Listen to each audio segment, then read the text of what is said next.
Café Expresso, olha a hora, 1h em ponto, 27 graus a temperatura aqui no Campus 1 da UPF. Thaís, temos convidado, o assunto ele é importante, ainda mais que está chegando aí o calor. Não chegou oficialmente o verão, mas logo, logo já começa a esquentar e esse tema começa a tomar conta de algumas pessoas, né?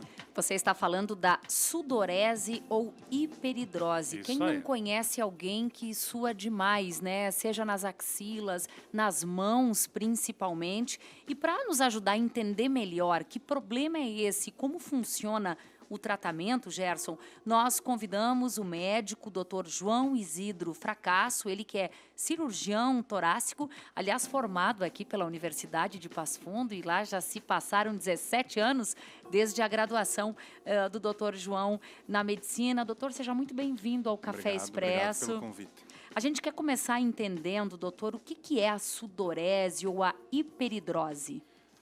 A hiperidrose ou sudorese excessiva é o paciente que sua mais que o normal.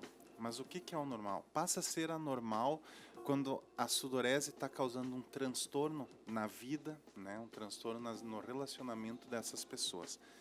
O ser humano, ele sua, porque a natureza dele, ele sua para regular a temperatura do corpo interno, do corpo humano, com o corpo externo.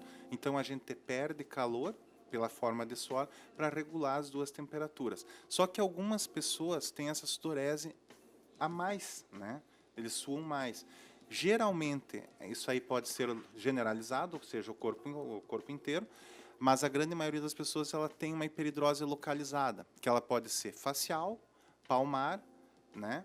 Plantar ou axilar.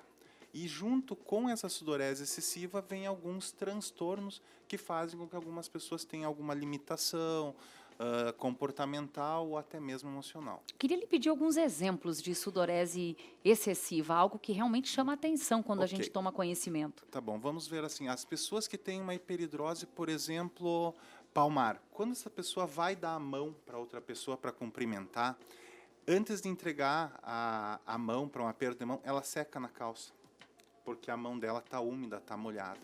Então, ela se sente constrangida de ter que secar a mão para entregar, para cumprimentar outra pessoa. Por exemplo, em determinadas profissões, um médico, um dentista, um farmacêutico, um veterinário que tem que usar luva. Ele calça uma luva, né? Aquela luva de silicone, ele calça a luva com a mão suada. Isso aí dificulta ele. Para usar celular, que hoje todas as telas são touch, ele usa a tela, não funciona o celular, não corre. Para tocar violão, simples atos de querer aprender música. Tem pessoas que não tocam instrumentos porque suam demais as mãos. Para dirigir, tem que ter um paninho para secar um volante. Né? Agora, nos chamou a atenção, doutor, o exemplo que você nos trouxe agora aqui nos bastidores, que é de ter uma criança que precisa colocar a mão numa sacola plástica para fazer o tema, para não ter que encharcar o caderno. Isso aí acontece muito e dá um transtorno para a criança muito grande, porque quando eles saem no recreio, eles correm, eles brincam, eles vêm com a mão suada, né? Eles já têm uma sudorese excessiva, então eles começam a escrever, eles borram o caderno, aquele caderno fica com poeira, fica um caderno sujo, eles se sentem muito mal. E algumas vezes, para fazer o tema em casa, eles colocam a mão dentro de uma sacola do supermercado, uma sacola comum, para escrever e não manchar o caderno.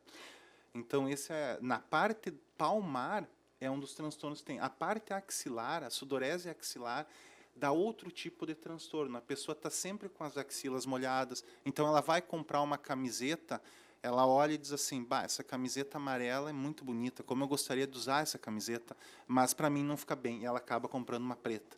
E com o passar do tempo, a pessoa abre as portas do guarda-roupa e quando vê, ele só está com roupas escuras, preta, azul marinho, cores que não aparecem a sudorese axilar. Doutor, o que faz uma pessoa suar mais ou menos é uma questão genética? É genético. Então, não necessariamente ela é uma característica genética dominante. O que é uma característica dominante? É, por exemplo, assim, o pai, ele é calvo, ele é careca. O filho vai ser careca também.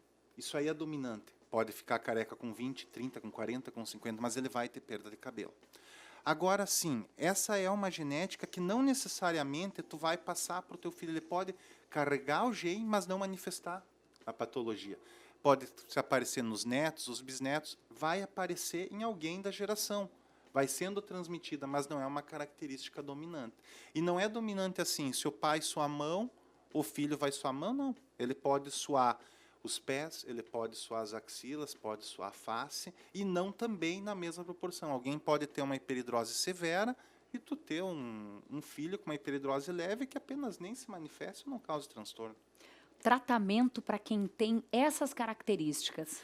Nós temos 2 tratamentos bem documentados, seguros e com excelentes resultados. Um dos tratamentos é a aplicação de Botox. A aplicação de Botox ela responde bem, mas ela responde muito bem nas axilas, nas mãos também, só que o problema das mãos é que tem que ser feita uma anestesia na mão, porque senão é muito doloroso ficar fazendo as aplicações de Botox. Na face não tem como aplicar, porque deformaria a face, né? Então, o Botox na face é mais para ruga, para essas coisas. E a cirurgia, né? A diferença entre o procedimento cirúrgico e o Botox é que o Botox, como é anestésico, em questão de 4 a 6 meses, perdeu o efeito, tem que ser reaplicado. Então, tu passa a vida inteira reaplicando.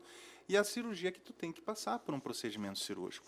Mas, porém, é um procedimento cirúrgico seguro, faz de manhã, vai embora da alta de tarde, ou no máximo após uma noite no hospital.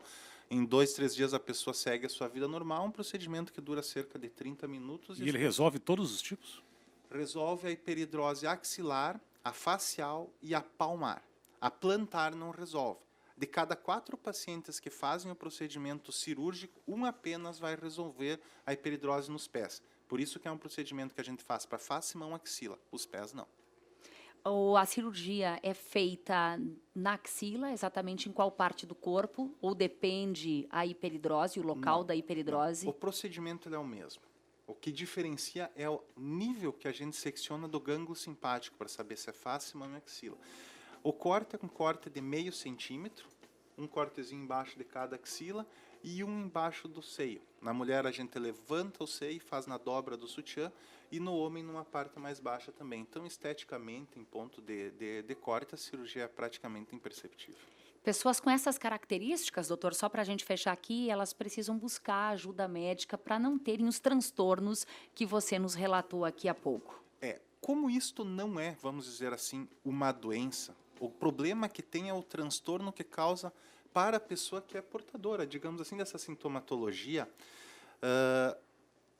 Está indicada a consulta médica, a procura de um tratamento quando aquilo começou a te dar um transtorno. Quando começa a te dizer assim, ó, não dá mais, não consigo viver, não saio mais de noite, eu saio de casa só com uma camiseta para trocar, se eu tiver suado, daí eu vou lá e troco, não consigo mais apertar as mãos das pessoas, quero tocar um violão e não consigo. Então, neste momento, é indicado tu procurar um auxílio. Se você consegue viver bem com a tua vida, e os teus transtornos que tu tem, tá tudo bem, não está te causando transtorno, segue a vida que não tem problema. Tem um risco que a pessoa se adaptar a uma situação complicada como essa e achar que não tem problema, e tem, né? Isso é muito comum. Não vou usar o exemplo desta situação em si, né? A pessoa se acostuma, né? Acho que não deveria se acostumar, né? Qualquer exemplo como esse aí, desde a infância, se for resolvido, melhor, né? Vai ser uma vida toda que vai poupar aí de começar a fazer dribles, né? Driblar a situação. O maior problema, ele se apresenta no início da adolescência até, digamos assim, uns 30 anos, que pega a adaptação profissional, a fase de relacionamento com outras pessoas. Depois, era bom resolver antes, então. Isso, por causa que daí depois a pessoa casa, tem filhos, trabalha, então tu começa a se preocupar com a família, com o trabalho, e tu vai deixando isso aí de lado. Qualidade de vida. Exatamente. Doutor, muitíssimo obrigada pelas informações, uma boa semana de trabalho para ti. Obrigado pelo convite, eu que agradeço.